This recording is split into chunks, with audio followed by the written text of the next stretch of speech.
안녕하세요. SK증권의 이재규입니다. 오늘도 우리나라 시장 굉장히 좋은 모습을 보였죠. 코스피 같은 경우는 6,600을 넘어섰고요. 코스닥 같은 경우도 상승하는 종목이 굉장히 많았기 때문에 그래도 좀 기분 좋은 하루가 아니었나 싶습니다. 코스피 같은 경우는 490 종목 상승에 360 종목이 하락을 했고요. 코스닥 같은 경우는 더 좋았던 것 같아요. 920 종목에 680 종목이 하락을 했습니다. 전반적으로 이제 코스닥 쪽의 종목군들의 변동성이 컸거든요. 물론 전력기기 쪽 같은 경우는 코스피 기업들도 굉장히 많이 올라왔는데 그래도 제가 느끼기에는 코스닥의 시가총액 상위 종목군들이 좀 많이 움직였던 것 같아요. 제약바이오도 많이 움직임이 나왔고 오랜만에 이제 로봇 쪽도 자금이 들어왔거든요. 그래서 전반적으로 이제 투자하시는 분들 입장에서는 할만한 시장이 오고 있다라는 말씀을 드리고 싶습니다. 그러니까 우리가 뭐 삼성전자, SK하이닉스를 보유하신 분들이야 지난 몇 달 동안 얼마나 좋았겠어요, 그죠? 근데 이제 그 종목이 아니라 다른 종목들을 보유하셨던 투자자분들 같은 경우는 좀 답답하실 수 있었을 것 같은데 그래도 좀 순환매가 나오고 있는 것 같거든요. 저는 그래서 사실 이게 오늘 뭐라고 말씀드릴까 고민을 했거든요. 근데 저는 일단 지금 우리나라 시장은 종목별 장세라고 생각을 해요. 그러니까 어떤 이야기를 드리고 싶은 거냐면 지난주 금요일에 삼성전자와 SK하이닉스가 살짝 둔화되는 모습이 나왔잖아요. 그래서 반도체가 안 좋아진다라는 게 아니라 다른 종목군들이 이제 막 움직이는 그런 선순환의 장세, 종목별 장세가 나오지 않을까라는 생각이 있었는데 여전히 그거는 맞습니다. 그렇게 생각을 하고 있어요. 그런데 그냥 SK하이닉스랑 삼성전자가 너무 강한 것 같아요. 그러니까 삼성전자와 SK하이닉스가 둔화되면서 다른 기업들이 살아나는 게 아니라 다른 기업들은 다른 기업들대로 살아나고 삼성전자와 SK하이닉스는 여전히 주도 섹터의 그런 영향력을 발휘하고 있는 게 아닌가라고 생각이 들거든요. 그래서 뭐 시장은 좋습니다. 저도 이제 우리 결정적 한수를 3월 달부터 시작을 한 것 같아요. 그래서 3월 달부터 쭉 시장에 대한 흐름이라든지 제가 이제 실전 투자자의 입장으로서 지금 시장을 어떻게 봐야 되는지 어떤 업종과 어떤 종목에 대해서 제가 비중을 많이 채워 놓고 있고 현금 비중을 어떻게 가져가는지 이런 것들을 많이 말씀을 드렸는데 일단 뭐 최근에 제가 가장 많이 하는 말은 아마 많이들 아실 거예요. 저는 요즘엔 별로 걱정은 없습니다. 사실 오늘은 살짝 걱정이 되는 부분들이 있었거든요. 아침만 하더라도. 근데 뭐 잘 마무리가 된 것 같고요. 지금 이제 다만 살짝 신경이 쓰이는 건 뭐냐면 매크로에서 유가가 그렇게 안정이 되고 있진 않아요. 지난주 목요일이었죠. 제가 지난주 목요일에 이 결정적 한수를 통해 가지고 여러분들께 전해드렸던 제가 이 넥타이를 잘 안 맸구나. 예, 제가 지난주 목요일에 여러분들께 전해드렸던 결정적 한수의 키워드가 변동성이었거든요. 지난주 목요일 날 뭐라고 말씀드렸냐면 지금 매크로가 안 좋은 상황임에도 불구하고 시장이 올라왔다는 것은 첫 번째, 지정학적 리스크에 대해서 완전히 무시하고 가는 것이다. 두 번째, 조금의 거품이 껴있을 가능성이 높다. 근데 1번과 2번, 첫 번째와 두 번째의 경우의 수 모두 다 시장의 변동성을 키울 것이다. 라는 말씀을 드렸었잖아요. 그죠? 변동성이 나오게 되면 우리가 좀 더 긴 호흡으로 봤을 때 우상향이라고 한다면 그 변동성이 나왔을 때는 매수. 만약에 긴 변동성 이후에 하락이 나올 것이다 라고 예상이 된다면 주식 비중을 축소해야 된다라는 말씀을 드렸거든요. 뭐 당시에 저의 결론은 아직까지는 시장이 좋은 것 같다. 뭐 이런 이야기였는데 저는 지금도 마찬가지입니다. 다만 요 며칠 사이에 제가 느껴지는 게 뭐냐면 시장에 대한 우려를 저는 되게 오랫동안 안 했거든요. 그런데 이제 제 스스로가 살짝 걱정이 되는 거예요. 내가 이렇게까지 시장이 올라간다라고 말씀드려도 되나?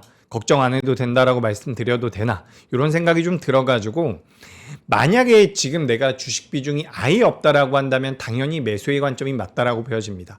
제가 우리 방송에서도 많이 말씀드리고 강조드렸던 여러 가지 내용들 중에서 우리 키워드로서 신고가를 다룬 적도 있잖아요. 신고가에 들어왔다는 것은 그만큼 상단에 매물이 없는 것이기 때문에 올라갈 가능성이 높다. 그런 말씀들을 많이 드려왔는데 우리나라 코스닥 같은 경우도 최근에 신고가가 나왔고요. 코스피 같은 경우도 신고가가 나왔습니다. 차트를 보면 대다수의 기업들이 이평선과의 이격도가 많이 벌어져 있기 때문에 매수를 하기 어려워요. 근데 우리가 뭐 삼성전자나 SK하이닉스 같은 기업들의 앞으로 포워드 PR을 계산해 본다면 저렴한 것도 맞거든요. 그래서 지금은 주식 비중이 아예 없다면 매수가 맞고요. 주식 비중이 많이 채워져 있다라고 한다면 잠깐은 지켜보시는 게 좋을 것 같아요. 제가 우리 방송 처음 시작할 때 현금 비중이 30%였거든요. 30%에서 10%까지 내려갔다가 현금 비중이 30%에서 10%가 됐다라는 것은 주식 비중이 늘어났다라는 거죠. 근데 지금 일단 다시 한번 현금 비중을 오늘 기준으로 했을 때 제가 좀 늘려놨거든요. 단기적으로 좀 올라왔었던 기업들. 제가 지난 시간에 여러분들께 저는 중국 쪽도 열심히 보고 있습니다. 뭐 화장품도 보고 있고요. 그 중에서 의류 쪽을 많이 보고 있습니다라는 말씀을 드렸는데 제가 당시에는 기업 이름을 2개 정도 말씀드렸던 것 같아요. 근데 지금 보시면은 오늘 뭐 호텔신라도 말씀을 잠깐 드렸던 것 같은데 전반적으로 시장이 약간 선순환 관점으로 들어가고 있는 것 같긴 하거든요. 그래서 서두에 말씀드렸던 것처럼 우리가 지금 시장은 종목별 장세에는 맞는 것 같아요. 제가 여러분들께 제약바이오에 대해서 많이 말씀드리면서 제약바이오 같은 경우는 종목별 변동성이 너무 크죠. 게다가 삼천당 제약이 그렇게 주가가 빠진 이후에는 제가 제약바이오는 ETF로 보시는 게 좋겠습니다라는 말씀을 드리고 있는데 사실 제가 삼천당 제약 말씀드리기 전에 삼천당 제약의 주가락이 나오기 전에는 뭐라고 말씀드렸냐면 종목별 장세에 들어갈 가능성이 높으니 ETF보다는 종목을 보시는 게 맞겠다라는 말씀 드렸거든요. 그건 제가 제약바이오에 국한된 이야기가 아니라 시장에 대한 이야기를 하면서 그런 말씀들을 많이 드렸어요. 그래서 오늘도 보시면은 제약바이오가 많이 올라오긴 했습니다. 근데 뭐 예를 들어 코엑트 바이오 헬스케어 액티브 ETF 같은 경우는 오늘 3% 정도가 올라왔거든요. 근데 우리가 예를 들어서 올릭스가 오늘 8%가 올라왔고요. 올릭스가 8%가 올라왔고 ST팜 같은 경우도 오늘 11% 정도가 올라왔습니다.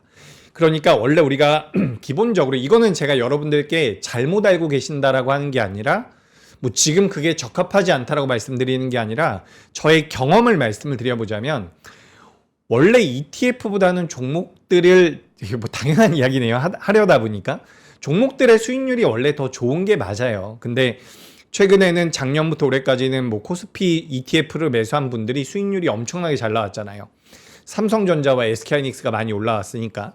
하지만 기본적으로 종합주가지수보다는 예를 들어가지고 제약바이오 ETF보다는 종목을 잘 선택했을 때 주가 흐름이 잘 나오는 게 어떻게 보면 맞는 거죠. 근데 이제 그 선택을 잘못할 가능성도 있기 때문에 ETF에 대해서 말씀을 드리는 건데 제가 오늘 이제 제약바이오 ETF를 전반적으로 보면서 느낀 것은 역시나 종목별 장세구나 이런 생각이 좀 들었거든요.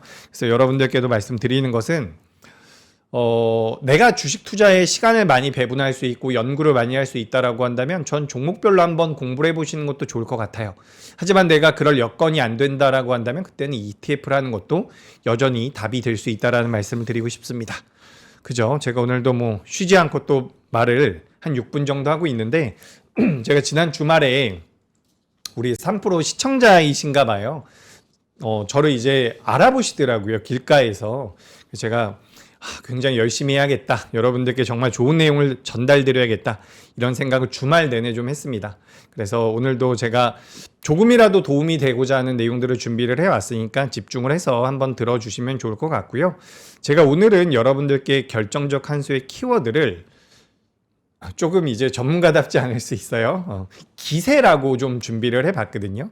예전에 되게 유명한 영화에서 기세가 한번 화두가 됐던 적이 있는데 저는 일단 우리나라 시장에 대해서 기본적으로 생각을 한번 해보죠. 디테일하게 들어갈 필요도 있겠지만 큰 흐름에서 봤을 때 어때요? 대한민국이. 좋잖아요. 뭐 반도체도 있고요. 대만도 엄청 좋다라고 하지만 대만 종합주가지수보다 우리나라 종합주가지수가 훨씬 더 많이 올라왔습니다. 그래서 이제 우리나라가 어쨌든 시가총액 상위 종목군들이 잘해주고 있고 오늘 전력기기도 많이 올라왔고 전반적으로 어쨌든 단순하게 따져보면 괜찮아요. 그죠? 괜찮은데 오늘 굉장히 특징적인 부분이 하나 있거든요. 제가 그동안 여러분들께 보여드렸었던 여러 자료 중에서 한 가지 먼저 보여드리고 진행을 해볼게요. 지금 제 화면에 이렇게 제가 매크로를 잠깐 띄워놨는데 우리 이거 매번 이제 확인을 하고 있죠. 여기 확인을 매번 하고 있는데 오늘 기준으로 봤을 때 여기 고객 예탁금을 한번 봐보세요. 126조가 됐어요. 126조. 저는 이렇게 어떻게 보면 고객 예탁금 기준으로 봤을 때 한 단계 레벨업이 됐다라고 생각이 되거든요. 고객 예탁금이 올라왔습니다. 물론 지금 환율 같은 경우는 살짝 불안정해요. 그리고 환율보다 더 부담스러운 것은 유가인데 그래서 대한항공이 많이 못 가고 있는 것 같아요. 대한항공이 아직까지 못 가고 있는 이유는 유가가 많이 안정되지 않기 때문이 아닐까 이런 생각이 좀 드는데 이건 어떻게 보면 약간의 여담이라고 할 수가 있고 기본적으로 이제 고객 예탁금이 많이 늘어났다라는 것이 저는 굉장히 큰 메리트라고 생각이 됩니다. 그러니까 지난주에 우리나라 시장이 반등이 나왔고요. 제가 이제 HTS로 가서 한번 보여드릴게요. 우리가 이제 주식 투자를 할 때 많이 생각을 해야 되는 게 뭐냐면 지금 HTS 제가 이렇게 띄워놨는데 그러니까 이게 죽다 살아나니까 더 강해지죠. 그래서 제가 매번 이런 말씀을 드렸던 것 같아요. 여기서 반등이 나오면 손바뀜이 좀 나오면서 외국인들이 받아줄 가능성이 높습니다. 그래서 뭐 외국인들이 매도하는 날도 있고 매수하는 날도 있는데 기본적으로 요 앞단에서 외국인들이 매도했었던 것보다는 최근에는 매수를 좀 많이 해줬다라고 우리가 볼 수가 있거든요. 근데 그런 과정에서 이제 수익이 많이 났었던 개인 투자자분들은 매도를 일부 하셨을 테고 만약에 이제 수익이 나지 않은 분들 같은 경우는 지금 내가 언제 매수를 할지 여기에 대해서 고민을 하고 계실 것 같은데 일단 기세에 대해서 제가 오늘 키워드로 준비를 해왔기 때문에 그런 말씀을 드리고 싶어요. 이게 정말 어떻게 보면 전문가답지 않을 수가 있죠. 예를 들어 가지고 우리나라 종합주가지수가 7,500포인트까지 올라오게 되면 PER 기준으로 10배라고 합니다. 우리나라 기업들, 우리나라 종합주가지수를 기준으로 봤을 때 밴드 상단 정도가 10배 정도 수준이라고 보시면 돼요. 더 올라가는 경우도 많이 있거든요. 그렇다라고 한다면 7,500포인트까지 현재 우리나라 종합주가지수가 종가 기준으로 6,600포인트거든요. 900포인트가 올라온다라고 한다면 종합주가지수 기준으로 13%에서 14%가 올라오는 겁니다. 그렇다라고 한다면 우리가 일반적인 종목들 같은 경우는 거의 30% 정도 움직일 수 있다라는 산술적인 계산이 나오거든요. 근데 이렇게 해서 우리가 시장을 계산하는 방법도 있지만 제가 오늘 여러분들께는 기세라는 것을 한번 준비를 해봤습니다. 그래서 일단 이미지도 한번 보면서 진행을 해보죠. 자, 제가 오늘 요 기세 준비를 해왔는데 와, 이미지를 엄청나게 잘 만들어 줬더라고요. 이제 말이 달리는 모양새인데 우리나라 시장이 어쨌든 죽다 살아났더니 갑자기 강해졌습니다. 해외 증시 같은 경우도 마찬가지예요. 우리가 불과 한 달 전만 하더라도 시장에 대한 부담감이 굉장히 컸거든요. 지정학적 리스크가 아직까지 남아있는데 심지어 이제 제 실제 고객분들 중에서 제가 고객분들이 그래도 여러 분 계시니까 몇몇 분들 같은 경우는 지정학적 리스크로 인해서 나는 주식 매매를 하기 싫다 이런 말씀도 많이 하셨거든요. 당시에도 이제 매크로가 어느 정도 안정되기 때문에 주식 매매는 하셔야 됩니다라고 설득을 여러 번 했지만 설득을 당해 주신 분들도 계시고 뭐 이제 개인적인 판단을 내리신 분들도 계신데 기본적으로 이제 우리 시장 자체에 대한 불확실성이 한 달 전에는 있었단 말이에요. 근데 최근에 올라오는 거 보면은 거의 3월 31일 날 저점을 찍고서 계속해서 올라와 주는 모습이죠. 그러니까 저는 이게 어느 정도 수준을 넘어서게 되면 힘을 더 받는다라고 생각을 하거든요. 우리가 기본적으로 두 가지를 한번 생각을 해보죠. 첫 번째는 밸류입니다. 우리나라 시장이 엄청나게 고평가가 되어 있는 상태가 아니죠. 우리나라 주가가 올라가고는 있지만 EPS, 주당 순이익, 우리나라 기업들이 벌어들이고 있는 이익이 더 빠르게 올라가고 있다는 거죠. 그런 관점으로 본다면 첫 번째로는 밸류적인 부담이 없어요. 그리고 뭐 두 번째, 우리가 뭘 해볼까요? 첫 번째, 우리나라 시장에 대한 밸류의 부담이 없고, 두 번째, 유동성도 많이 공급이 되고 있습니다. 글로벌 시장을 한번 봐볼까요? 우리 한 달 전만 해도 굉장히 공포스러웠잖아요. 뭐 3차 대전 이야기도 나왔었고요. 근데 한번 생각을 해보세요. 지금 미국 같은 경우도 신고가죠. 각 국가들이 신고가를 경신하면서 올라가고 있습니다. 이게 딱 한 달 동안 나온 흐름이거든요. 근데 그 과정에서 우리나라 시장이 좀 더 오버슈팅이 나올 수 있고 좀 더 올라갈 수 있다라고 생각을 하는 것은 기본적으로 밸류와 수급이 유동성이 갖춰져 있는 상황이기 때문이에요.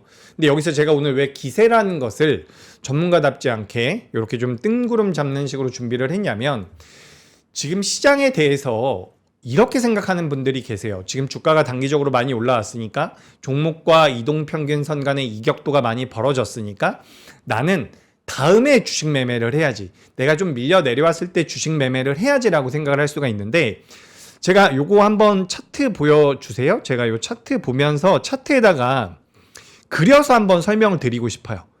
제가 왜 이런 말씀 드리냐면 제가 여러분들께 막 주식 투자 무조건 하세요 이렇게 조장하는 건 아니고 예를 들어 가지고 여기 지금 주가가 이 좌측에 검정색 선을 한번 보세요. 그리고 여기 지금 제가 동그라미로 표시해 놓은 요 자리가 예를 들어서 9,000원이라고 한번 해봐요. 그리고 여기가 10,000원이라고 한번 해보죠. 그리고 이 오른쪽에다가 동그라미를 그어 놓은 곳이 예를 들어서 20,000원이라고 한번 해봐요. 그죠? 그럼 이제 주가가 10,000원에서 20,000원까지 올라가는 과정이 있잖아요. 그러면 여기 중간에는 얼마가 있습니까? 15,000원이 있죠. 15,000원. 그죠? 그리고 제가 뭘 말씀드리고 싶은 거냐면 지금 시장이 기세가 좋게 올라가고 있지 않습니까? 기세가 좋게 올라가고 있을 때의 15,000원과 주가가 어느 정도 올라간 다음에 밀려 내려왔을 때의 똑같은 15,000원은 의미하는 바가 다르다는 거예요. 지금 이 좌측 같은 경우는 올라가는 과정에서의 15,000원이고 이 우측 같은 경우는 빠지는 과정에서의 15,000원이거든요. 그러니까 저는 만약에 우리나라 시장이 여기서 조정을 받는다라고 하면 거기는 지금 올라가는 상태에서의 그 기세가 아닐 가능성이 높다라는 거죠. 그래서 주식 투자를 지금 내가 하고 싶다, 주식 비중이 아예 없다라고 한다면 엄청나게 적극적으로 지금 내 모든 자산을 통틀어 가지고 여기다가 전부 다 매매하십시오, 이런 관점은 아니지만 지금은 그래도 어느 정도의 주식 비중은 가져가야 되는 시점이라고 저는 생각이 돼요. 그러니까 이 말씀을 꼭 드리고 싶거든요. 그러니까 같은 가격이라고 하더라도 우리나라 종합주가지수가 예를 들어서 지금 6,615포인트입니다. 여기서 우리나라가 5,000포인트였던 게 6,600포인트까지 올라왔어요. 근데 올라오는 과정에서 우리나라가 5,750포인트도 있었겠죠. 근데 만약에 여기서 이제 우리나라 시장이 어느 정도 조정을 받다가 다시 한번 5,700포인트까지 밀린다면 그 5,700포인트는 이 앞전에 나온 5,700포인트와 다를 가능성이 높다라는 거예요. 제가 지금은 뭐 종합주가지수를 예를 들어가지고 말씀드리지만 종목에도 똑같이 적용을 할 필요성이 있거든요. 그래서 저는 지금 지난주에도 이렇게 말씀드렸던 것 같은데요. 만약에 내가 지난 6개월 동안 수익을 충분히 냈다라고 한다면 그래도 좀 자신 있게 매매를 해볼 만한 구간입니다. 근데 반대로 이제 수익이 많이 나지 않은 분들, 시장에 대한 포모를 느끼고 계신 분들 같은 경우는 지금 마음이 급해질 수 있어요.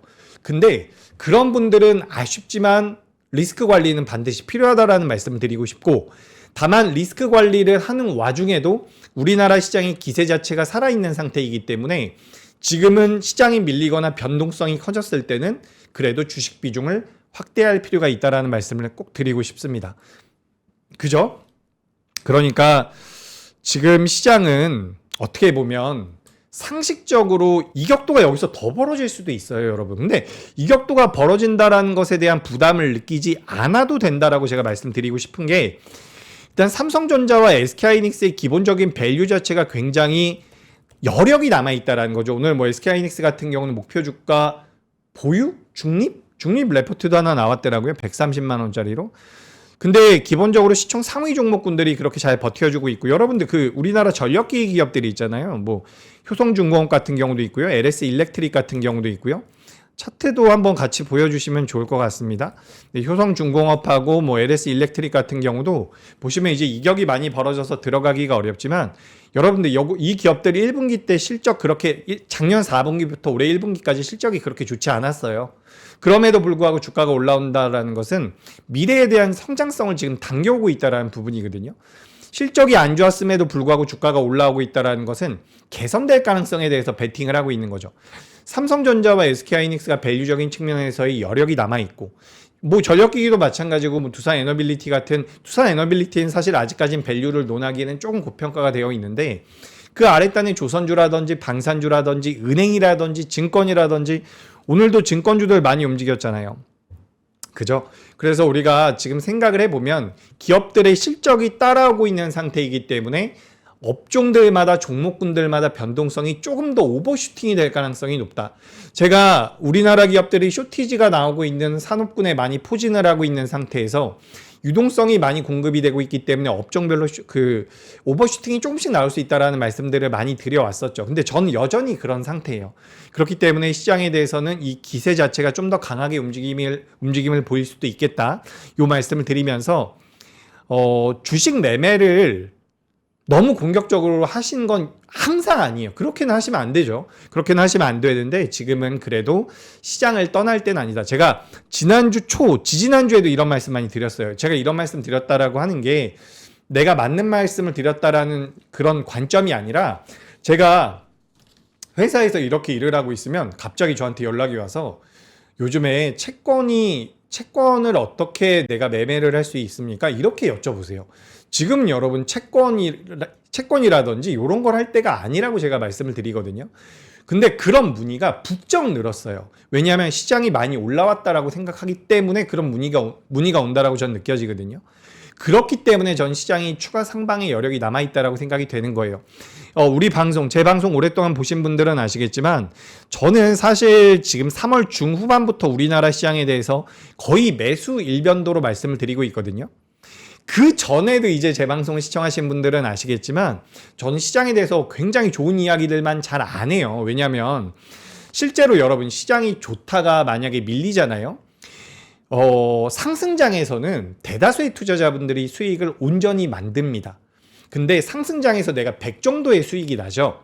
뭐 예를 들어가지고 6개월 동안 상승장이 나타났어요. 그래서 내가 100 정도의 수익이 났습니다. 근데 말이죠. 한 달에서 두 달 정도, 내가 6개월 동안 100 수익이 났는데 한 달에서 두 달 정도 시장이 조정을 받고 하락이 나오잖아요. 100 번 거 이상 뱉어낼 수도 있어요. 왜 그러냐면 내가 처음에 매수했었던 금액이 1000이라고 한다면 이게 2000이 된 거잖아요. 그죠? 근데 2000에서 손실이 나버리는 거기 때문에 사실 굉장히 오랜 기간 동안 내가 벌어놓은 수익을 짧은 시간 내에 뱉어낼 수가 있는 게 주식시장이라는 거죠. 그래서 제가 여러분들께 올해 2월달, 3월달에도 계속해서 조심하실 필요가 있다는 말씀을 드렸던 건데 그렇게 보수적으로 말씀드렸던 제가 3월 중후반부터 그리고 본격적으로는 죄송합니다. 삼성전자가 실적 발표를 한 이후부터는 지금 긍정적으로 말씀을 드리고 있잖아요. 저도 오늘 아침에는 이거 트럼프 그 이란 지정학적 리스크도 계속해서 지속되고 있고 유가도 계속해서 올라오고 있고 여러분 미국의 10년물 국채금리도 좀 올라왔어요. 그래서 이게 조금 내가 너무 안일하게 생각을 하고 있나? 라는 판단도 들지만 일단 현재까지 이런 기세를 보면 아직까지는 우리나라 시장이 우상향을 좀 더 할 가능성이 높지 않을까. 그리고 제가 만나는 실제 고객분들, 실제 투자하시는 분들이 저는 채권 이야기를 할 때마다 아직까지 시장이 좀 더 갈 수 있겠구나라는 생각이 많이 들거든요. 여러 가지 징후들이 좀 있는데 저는 아직까지는 우리나라 시장이 좀 살아있지 않나. 글로벌 시장 자체가 이렇게 좀 말씀을 드리면서 일단 여러 가지 이야기들을 드려봤는데 또 이제 수치들을 보면서 내용들을 추가적으로 말씀드려 보도록 하겠습니다. 자, 오늘 결정적 한 수 들어가기 전에 해외 증시는 양호했죠. 필라델피아 반도체 지수가 엄청나게 좋았어요. 그래서 우리 맨날 했던 이야기잖아요. 필라델피아 반도체 지수가 신고가인데 삼성전자와 SK하이닉스가 신고가가 아닌 것은 말이 안 된다. 그러니까 SK하이닉스가 먼저 신고가에 들어갔고 그 다음에 삼성전자가 따라 붙고 있습니다. 그런 부분들. 그리고 결정적 한 수는 기세인데 여기도 이제 명언들을 좀 적어놨죠. 시장이 기세가 바뀔 때 큰 수익이 나온다. 기세를 읽어라. 근데 기세는 지금 우리나라 시장 계속해서 좋은 것 같아요. 우리나라가 전 세계에서 가장 좋습니다, 여러분. 그러니까 지금도 미증시 좋아하시는 분들 계시고 제가 미증시 여러분 안 좋아하는 게 아니라 미증시도 좋은데 연간 상승률로 따져보면은 우리랑 차이가 많이 나요. 제가 예전에 이런 말씀 한번 드렸죠. 신흥국과 선진국은 약 10년 단위로 자금이 이쪽으로 넘어갔다가 이쪽으로 넘어가거든요. 근데 이제 이번 같은 경우는 신흥국 쪽으로도 자금이 들어올 가능성이 좀 있다라는 말씀을 드려요. 근데 여러분 그건 있어요. 글로벌에서 많은 자산을 운용하고 있는 자산 운용사들은 그들이 만약에 주식에 배분하고 있는 비중이 100%라고 했을 때 50% 이상이 미국으로 들어가긴 합니다. 그래서 미국이 절대적인 국가이긴 해요. 투자 관점에서 봤을 때는 이런 부분들은 혹시나 오해가 있을까봐 말씀을 드리는데 다만 작년에 우리나라 증시가 미국보다 14년 만에 좋은 시장이 나왔거든요. 이거는 좀 그래도 의미하는 바가 있지 않겠습니까? 저는 그게 작년이 우리나라가 그래도 미국보다는 좀 더 강력한 시세를 보일 수 있는 그 시발점이 되지 않을까라고 생각을 하고 있기 때문에 올해 같은 경우도 저는 여전히 긍정적으로 보고 있다라는 말씀. 그리고 큰 돈은 추세가 명확해지고 기세가 강할 때 번다라고 되어 있는데 기세가 중요해요. 주식시장. 굉장히 전문가답지 않은 이야기지만 기세 뭐라고 하면 좀 더 세련돼 보일까요? 투심이라고 한번 해보죠. 투심이라고 보면 좋을 것 같습니다. 투심 자체가 지금은 굉장히 우호적인 상황이기 때문에 자금이 어느 정도 들어오게 되면 올라가는 그런 모양새가 만들어지고 있다고 보시면 좋을 것 같습니다. 자, 그래서 아까 전에 잠깐 살펴봤지만 매크로도 잠깐 보고 넘어갈게요. 환율이 1482원. 여기 한번 보세요. 4월 3일 날. 환율이 1,500원이었죠. 그리고 유가도 1,111달러. 굉장히 높았잖아요. 근데 그때는 어떻게 보면 코스피 종합주가지수가 5,300이었습니다. 벌써 이제 24일밖에 안 지났는데 이렇게나 많이 올랐네요. 5,300포인트에서 오늘은 6,500포인트, 6,600포인트가 넘었으니까 단기적으로 좀 올라오긴 한 것 같습니다. 네, 어찌됐건 간에 가장 중요한 포인트는 매크로는 완벽히 안정되지 못하고 있다. 하지만 고객 예탁금은 늘어나고 있다는 것은 시장에 대한 관심도가 늘어나고 있다는 거죠. 저는 이제 지하철을 타고 많이 다니거든요. 지하철 타고 다니면 정말 주식 이야기 많이 하시더라고요. 지하철에서 이제 인사해 주시는 분들도 계신데 저 보면 뭐 서스럼 없이 인사해 주시면 또 제가 반갑게 인사드리고 하니까 인사 많이 해 주시고요. 또 이것도 한번 보도록 하겠습니다. 자, 기본적으로 이제 주식 ETF 쪽으로 자금이 많이 들어오고 있다는 부분이죠. 결국에는 여러분 자금이 시장에 없으면 아무것도 안 돼요, 여러분. 이게 진짜 중요하거든요. 우리 예전에 잘 한번 생각을 해보면 2차전지 올라가면 제약바이오 못 올라갔어요. 제약바이오 오르면 2차전지 못 올라갔거든요. 물론 단편적인 예시이긴 하지만 예전에는 시장에 들어와 있는 자금의 규모 자체가 제한적이었다라는 거죠. 물론 지금도 마찬가지입니다. 그런 부분들이 없지 않아 있어요. 기관들이나 외국인들 같은 경우도 비중을 무한정 늘릴 수는 없기 때문에 얘들도 계속해서 비중 축소를 하고 비중 조절을 하거든요. 들어올 수 있는 자금의 맥시멈이 어느 정도 정해 있는 것은 맞는데 지금 우리나라 같은 경우 개인 투자자뿐만 아니라 뭐 CMA라든지 여러 가지 고객 예탁금이라든지 엄청 큰 자금들이 들어와 있단 말이에요. 그래서 그런 부분들을 전반적으로 고려해 본다면 시장에 대한 유동성은 여전히 충분하다. 이렇게 말씀드리고요. 뭐 많이 보여드렸던 내용이죠. 4월 달부터 외국인들의 지분율이 삼성전자와 SK하이닉스를 필두로 늘어나고 있는데 지금 가만 보세요. IT, 전기전자, 삼성전기, LG이노텍 같은 기업들도 많이 움직임이 나오는데 뭐 자화전자라든지 오늘은 갑자기 좀 규모가 작은 동아일텍 같은 경우도 변동성이 많이 나왔거든요.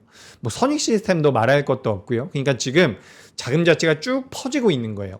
여기서 한번 시세가 나왔으니까 이렇게 쭉 한 바퀴 도는 과정이라고 보여지는데 제가 지난 클로징벨에서 이런 말씀을 드렸던 것 같습니다. 반도체 같은 경우도 우리가 장비주가 있고 뭐 소재주가 있고 전공정이 있고 후공정이 있고 여러 가지 이야기들 많이 하잖아요. 그래서 아직까지 상대적으로 못 간 곳이 파운드리라든지 팹리스라든지 그 다음에 제가 유리기판이랑 소재를 한번 말씀드린 적이 있거든요. 이쪽 같은 경우는 무조건 올라간다라는 관점보다는 선순환이 진행이 되면 다음 타선이 어디가 될까? 여기에 대한 고민은 한 번 정도 해보실 필요가 있지 않을까 그런 생각이 듭니다. 그래서 어쨌든 외국인들이 조금씩 돌아와주고 있다는 부분도 한번 짚고 넘어가고요. 그리고 추가적으로 오늘 나왔었던 주요 뉴스들 좀 빠르게 넘어가 보도록 할게요. 일단 뭐 신규 수주가 급증했다. 이건 참 몇 년 전부터 나오고 있던 이야기죠. 우리 3프로에 나왔었던 그 보노 대표님 같은 경우도 계속해서 전력기기 좋다고 했었는데 이게 1년, 2년 넘게 가고 있는 것 같습니다. 그래서 전력기기 쪽 같은 경우 여러분들께서도 한 번 정도는 관심을 가져보시고 전력기기 같은 경우는 제가 예전에도 이런 질문들을 많이 받았는데 변압기나 배전반을 생산하고 있는 기업들보다는 전선주들 같은 경우는 영업이익률이 좀 낮게 나와요. 그렇기 때문에 우리가 정석적으로 간다면 변압기나 전력 설비 쪽이 좀 더 매력적일 수 있다라는 말씀을 드리고 싶어요. 다만 이건 단발적으로 많이 올라왔기 때문에 눌림이 좀 나온 것은 기다려볼 필요가 있겠다. 이렇게 좀 말씀을 드려봅니다. 그래서 이제 오늘 뭐 전력기기 쪽도 변동성이 한번 나왔고 그리고 이것도 있습니다, 여러분. 우리가 주식 투자를 한다라는 것 그리고 여러분들께서 반도체를 분석하고 전력기기를 분석한다라는 것은 결국에 미래 흐름에 대해서 우리가 고민을 해보는 거거든요. 지금 이제 미국 같은 경우는 유틸리티 기업들이 2030년도 이후에 어떤 식으로 투자를 할지에 대해서 논의를 시작을 했다라고 해요. 왜냐하면 그 논의를 지금 시작을 해야지만 우리한테 수주가 들어오고 발주가 들어오고 우리들이 수주를 받은 상태에서 물량들이 차질 없이 나갈 수가 있다라는 거죠. 이거는 근데 미국의 입장에서는 중국에 뒤처지지 않기 위해서는 발주가 빠르게 나와야 된다라는 그런 필연적인 부분들이 있습니다. 그렇기 때문에 전력기기 같은 경우는 좋은 주가 흐름이 나왔고 그래서 에너지가 계속해서 필요하다라고 해요. 근데 가만 생각해보면 예전에는 제가 이런 두 가지 논리로서 말씀드렸었거든요. 예전에는 전자제품이 더 이상 줄어들 것 같지는 않습니다. 계속해서 전자제품이 늘어날 것이고 우리가 전기차 같은 경우도 결국에는 전동화 쪽에 대한 모멘텀이기 때문에 전력은 계속해서 필요할 겁니다. 이런 이야기들을 많이 했는데 실제로 이제 조사 자료를 따져보면 2040년도까지 현재 사용하고 있는 물량의 전력량의 400% 정도가 필요하다라고 이야기가 되고 있어요. 그래서 이런 부분들을 좀 고려해 본다면 확실히 이제 외형 성장은 좀 더 이어질 가능성이 높다. 효성중공업 같은 경우는 수주 잔고가 이제 15조 이렇게 된다라고 하는데 더 많을 겁니다. 아마 더 많을 것이고, 제가 이거 그냥 쭉쭉 넘어가 버리면 이야기를 못 할 수 있으니까 요거 한 가지만 잠깐 짚고 넘어갈게요. 지금 화면에 보시면 CPU 내용이 나와 있는데, 아까 잠깐 제가 지나가면서 말씀드렸던 게 뭐 예전에 우리가 GPU에서 HBM, DRAM, NAND, 그리고 최근에 CPU 움직이면서 팹리스 기업들도 움직이고요. 뭐 시스템 반도체 기업들도 움직이고요. 변동성이 막 이렇게 커지고 있잖아요. 근데 그런 과정에서 요즘에 드는 생각이 뭐냐면 이게 전부 다 AI에서 시작이 되는 거죠. HD 현대중공업 그렇게 못 움직이다가 갑자기 엔진 붙으면서 움직임이 나왔잖아요. 근데 우리가 시간이 좀 지나 보면 우리가 많이 들고 다니는 거 있잖아요. 이 휴대폰을 통한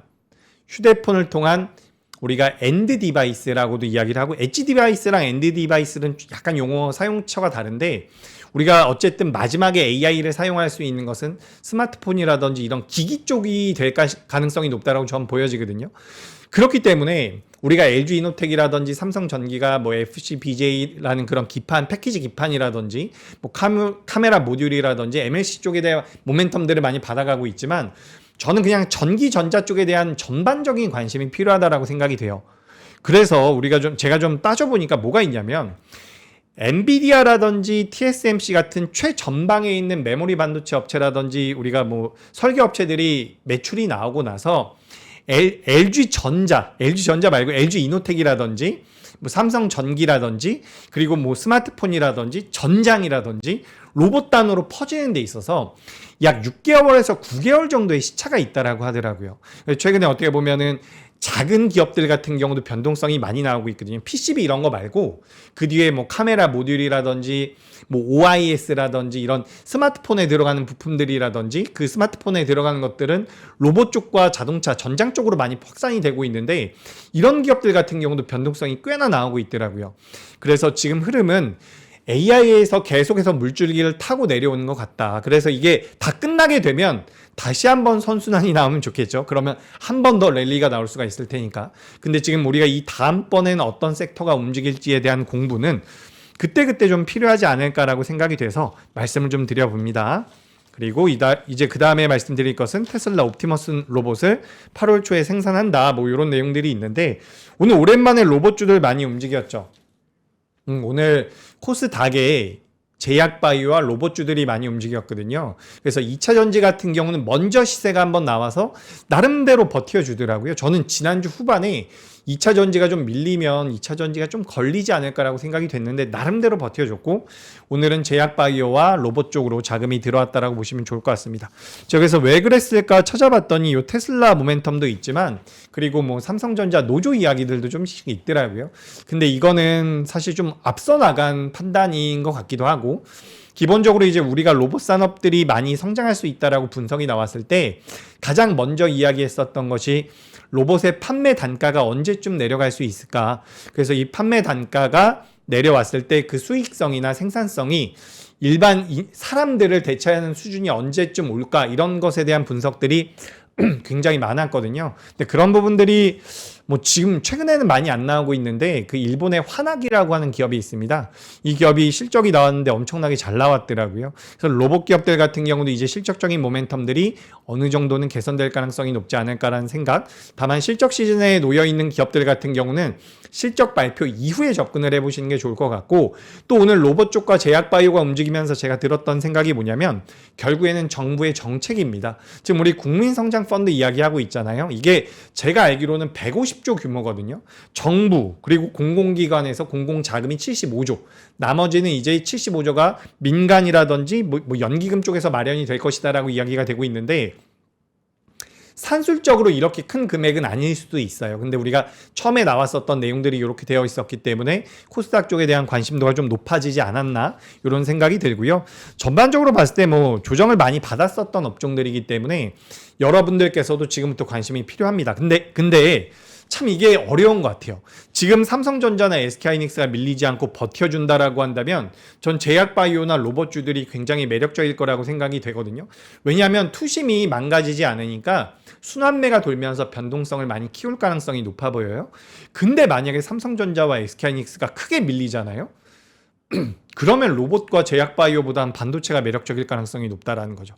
그래서 이게 항상 몇 가지 시나리오를 만들어 놓고서 몇 가지 경우의 수를 만들어 놓고서 대응을 하고 그 대응이 맞지 않다라고 한다면 빠르게 수정을 할 필요는 있습니다. 근데 어찌됐건 간에 지금 시장은 반도체가 밀릴 가능성은 전 낮다라고 생각을 해요. 근데 만약에 밀린다라고 한다면 여기가 1등이고 근데 밀리지 않는다라고 한다면 제약바이오와 로봇 같은 경우도 여전히 좀 매력적일 수 있지 않나 이렇게 좀 말씀을 드려보도록 하겠습니다.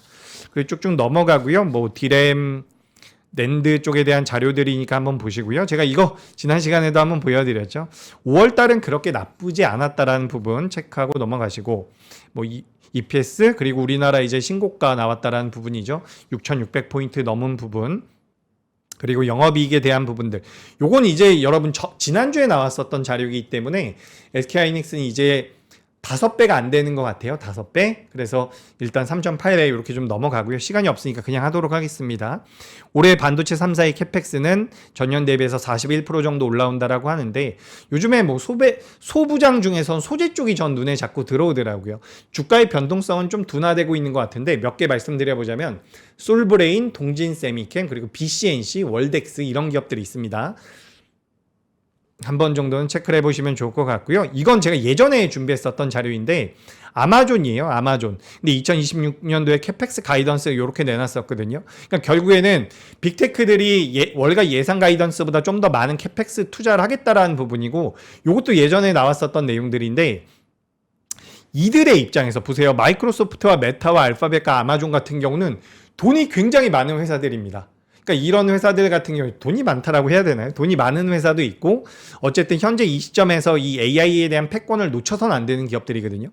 이들이 계속해서 캐펙스 투자를 늘려간다라고 한다면 우리나라 기업들 같은 경우 수익성이 어느 정도는 그래도 담보될 가능성이 높지 않을까라고 생각이 되고요.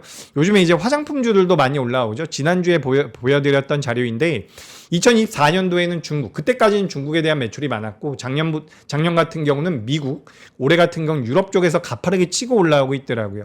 그래서 한국 화장품 지역별 수출 증가율이 나와 있는데 이 진한 색으로 표시되어 있는 것이 유럽 쪽입니다. 이런 부분들 한번 참고해 보시고 LS 일렉트릭, 뭐 효성중공업 이런 기업들이 있는데 저는 뭐 예전부터 우리 방송에서 많이 말씀드렸던 게 전 LS를 한번 보시는 게 좋을 것 같아요. 지주사 LS 한번 보시면 좋을 것 같고요. 그리고 뭐 국내외 전력기기 밸류에이션 수준 같은 경우는 다른 나라에 상장되어 있는 전력기기 기업들에 비해서는 PER 기준으로 우리나라 기업들이 조금 더 높은데 여기 한번 보세요. 우측에 EPS 증감률, 우리나라 기업들이 돈을 앞으로 벌 수 있는 요 성장률을 고려해 본다면 사실 밸류에이션 같은 경우는 그렇게까지는 부담이 안 된다라는 결론을 내릴 수 있을 것 같습니다. 전력 설비 쪽에 대한 여러 가지 내용들이죠. 미국이나 우리나라에서 구조적으로 좀 육성을 하고 있다라는 부분. 그리고 오랜만에 제약바이오 올라왔는데 아직까지는 저는 기술적 반등에 조금 더 가깝다라고 보여지지만 원래 찐 반등은 기술적 반등에서 시작을 하거든요. 그래서 오늘 보시면 아까 전에 잠깐 보여드렸던 뭐 ST팜이라든지 올릭스 같은 경우는 완전히 정배열에 놓여 있습니다. 그러니까 제약바이오 같은 경우도 눈여겨보실 필요 있다라는 말씀 드려봅니다. 로봇 같은 경우는 요거 제가 말씀 안 드렸던 것 같은데 중국에서 만든 로봇이 이제 사람의 기록을 뛰어넘는다라고 해요. 마라톤. 그래서 참 이게 성큼성큼 다가오고 있구나 이런 생각이 들었고 우리가 지금 시장에서 부각되고 있는 섹터가 있고 앞으로 부각될 섹터가 있다라고 한다면 제약바이오와 로봇 쪽 같은 경우는 앞으로 부각될 섹터일 것이다. 이렇게 의견 드리겠습니다. 추가적으로 쭉쭉 넘어가 보고요. 방산 자료도 준비를 했고 이것도 이제 많이 보여드렸던 자료인데 외국인들이 많이 들어온다라고 해서 소비재 쪽도 보셔야 됩니다. 그래서 인사이트 정리하고 뭐 우리 결정적 한수 정리하고 포트 보여드리면서 마무리할게요. 자, AI 반도체 종목별 장세라고 생각을 해요. 근데 SK하이닉스가 삼성전자가 너무 강한 상황입니다. 시장은 종목별 장세라고 전 판단을 하고 있고 이거 지난주에 제가 적어놨었던 부분이죠. 화장품과 의류의 변동성이 커질 수 있지 않을까. 제가 몇몇 종목들 보여드렸었는데 단기적으로 반발 매수는 좀 들어왔던 것 같아요. 그래서 그런 부분도 체크해 보시고 코스닥의 제약바이오와 로봇주들 많이 올라왔다라는 거, 그리고 현금 로봇까지 이제 반등이 나왔기 때문에 좀 살펴볼 필요가 있다라는 거. 현금 비중 10%에서 30% 정도 보유. 그리고 이번 주에 이제 실적들이 많이 있죠. 근데 실적이 너무 안 좋게 나오면 조정 나올 것 같아요. 그러니까 그런 것들은 일단 머릿속에 담아 놓으시면 좋을 것 같습니다. 만약에 신규 매수를 한다라면 분할 매수 관점으로 보시는 거. 그리고 결정적 한 수 정리를 하자면 기세입니다. 오늘은 매크로 일부. 지금 여러분 유가랑 환율 많이 안 잡혔거든요. 근데 증시는 견조하다라는 부분들, 기세가 좋다라는 거고, 고객 예탁금이 많이 올라왔어요. 이것도 역시 저는 우리나라 증시에는 긍정적인 모멘텀이라고 생각이 됩니다. 2, 3주째 안정적인 반등이 나오고 있고 아직까지 포모라고 전 느껴지진 않거든요. 그렇기 때문에 조금 더 올라올 가능성은 높겠다라는 의견 드리면서 마지막 이제 포트로 넘어가죠. 제가 통신장비랑 철강도 오늘 준비를 했는데 말씀을 못 드렸네요. 철강도 많이 좋아지는 것 같아요. 체크 한번 해보시고, 포트폴리오 같은 경우는 여기 지금 이게 오늘입니다. 제가 날짜를 못 바꿨네요. 지금 화면에 보여드리고 있는 게 오늘이고, 그러니까 화장품, 의류, 통신이 10%, 지난주에는 15%였는데 오늘 10%로 제가 좀 줄여놨고, 반도체 같은 경우도 좀 줄여놨거든요. 근데 2차 전지와 제약바이오는 조금 늘려놨습니다. 정확히 말씀드려보자면 제약바이오를 좀 늘린 거죠. 현금을 25%까지 만들어놨는데 수익이 나는 것들은 조금 챙겼어요. 근데 내일이랑 모레랑 주중에 실적 발표라든지 전반적인 스탠스를 보면서 전 주식 비중을 다시 한번 늘릴 생각입니다. 지금은 뭐 이러다가 음봉 한번 크게 나오면은 제가 얼굴이 상기돼서 올 거예요. 조심하자고. 근데 아직까지는 아니니까 너무 걱정은 하지 마시고, 남들보다는 내 상황에 맞게끔 대응하는 게 굉장히 필요하다라는 말씀 드리면서 우리 시장은 아직까지는 기세가 꺾이지 않았다. 이렇게 말씀드리면서 마무리하도록 하겠습니다. 오늘도 시청해 주셔서 감사하고요. 저는 내일 뵙겠습니다. 감사합니다.